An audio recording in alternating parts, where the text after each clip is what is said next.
Dalam Bapa dan Putra dan Roh Kudus, amin.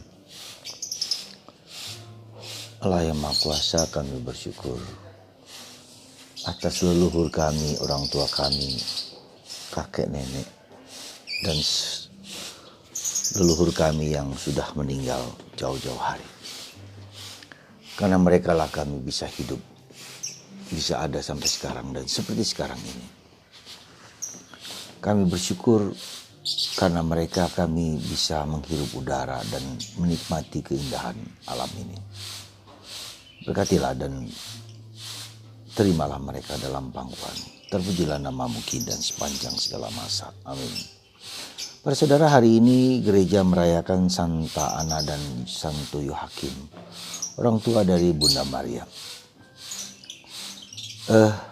Apa pentingnya gereja merayakan orang kudus ini, orang tua dari Bunda Maria dan Bunda Maria, dan juga kakek nenek dari Yesus sendiri? Saya kira bukan tanpa alasan gereja merayakan ini, karena kita tahu hidup kita itu adalah menyejarah. Ya. Dari dulu hingga sekarang ada suatu rentetan kontinuitas. Ada suatu dinamika yang bergerak dari dahulu hingga sekarang. Dan kita juga adalah produk dari masa lalu kita. Apa yang mungkin dilakukan oleh leluhur kita mengalir dalam kepribadian, dalam raga, dalam fisik, dalam psikis, dalam hidup mental kita juga. DNA kita memang mungkin berbeda dari DNA orang tua kita. Tetapi tetap ada kaitan dan pengaruh yang luar biasa. Dan boleh dikatakan apa yang mereka lakukan juga berpengaruh pada kita sekarang ini. Kita mengenal hukum sebab akibat yang kita kenal dengan hukum karma misalnya. Apa yang dilakukan oleh orang tua kita atau nenek moyang kita, itu juga berpengaruh kepada kita sampai sekarang. Suka atau tidak suka, senang atau tidak senang.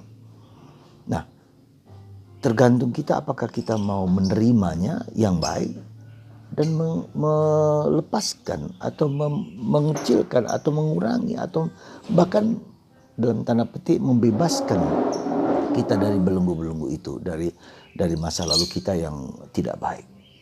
Karena itu saudaraku terkasih dalam Kristus, kalau kita melihat dalam contoh pribadi Maria yang begitu kita kagumi sebagai Maria yang dinanti-nantikan oleh orang tua mereka, karena mereka di usia tua mereka baru mendapatkan Maria.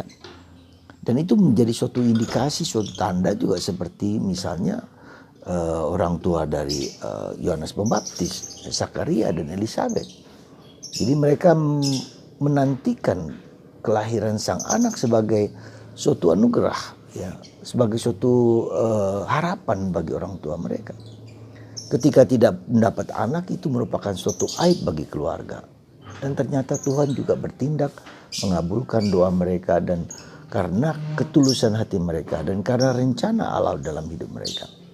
Nah, itulah menurut saya yang paling harus kita perhatikan dalam kehidupan kita adalah bagaimana rencana Allah dalam diri kita.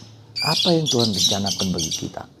Apa yang Tuhan rencanakan bagi keluarga kita? Apa yang Tuhan rencanakan bagi leluhur dan nenek moyang kita? Dan itulah yang mungkin harus kita perhatikan. Apa yang menjadi harapan orang tua kita atau nenek moyang kita atau leluhur kita yang Tuhan masih alirkan kepada mereka dan mungkin harus dipenuhi oleh kita sekarang ini. Ya, maka yang paling penting menurut saya adalah bagaimana kita dalam sejarah kehidupan kita, keluarga kita mengikuti rencana dan kehendak Allah. Ikut serta dalam karya keselamatan Allah, sekecil apapun. Nah, kalau kita melihat genealogi dari Yesus Kristus juga demikian. Ada orang-orang yang baik, ada orang-orang yang tidak baik. Di mana mereka memberikan peranan dalam hidup mereka. Ya, ada yang baik, ada yang tidak baik. Ya, seperti Daud, seperti Salomo. Tapi kemudian keturunan-keturunan mereka juga ada yang baik, ada yang tidak baik. Nah, kemudian sampai kepada Maria, ya, kepada orang tua Maria. Maka saudaraku terkasih dalam Kristus, mari yang perlu kita renungkan adalah sejauh mana Anda dan saya, sejauh mana kita semua, sejauh mana anggota keluarga kita, sejauh mana anggota semua leluhur kita bertindak melakukan apa yang menjadi kehendak Allah. Ya, sekecil apapun. Tuh pasti kita punya rencana Allah yang ada dalam diri kita semua. Semoga kita menemukan rencana Allah dalam diri kita dan berjuang sungguh-sungguh supaya keselamatan Allah terjadi pada kita. Apapun juga, sebesar apapun. Dan itulah yang menyebabkan dalam bacaan Putra Sirah hari ini nama-nama, gelar-gelar, keluhuran, kemuliaan dan cerita tentang mereka menjadi cerita yang mengagumkan sampai dikenang oleh orang-orang berapa ratus tahun kemudian. Itulah yang kemudian menjadi tanggung jawab kita. Semoga nama kita menjadi nama yang harum, bukan nama yang menjelekkan atau nama yang bermasalah atau nama-nama yang beraib, tetapi kita semua adalah memiliki nama yang indah, luhur, mulia dan dikenang oleh banyak orang. Semoga Anda dan saya dan kita semua melakukan tugas-tugas kita sehari-hari dengan menjalankan apa yang baik di mata Tuhan. Jangan lupa, sebesar apa kita menanam, sebesar itulah Tuhan berikan karunia yang baik bagi kita semua. Jangan sia-siakan hari ini.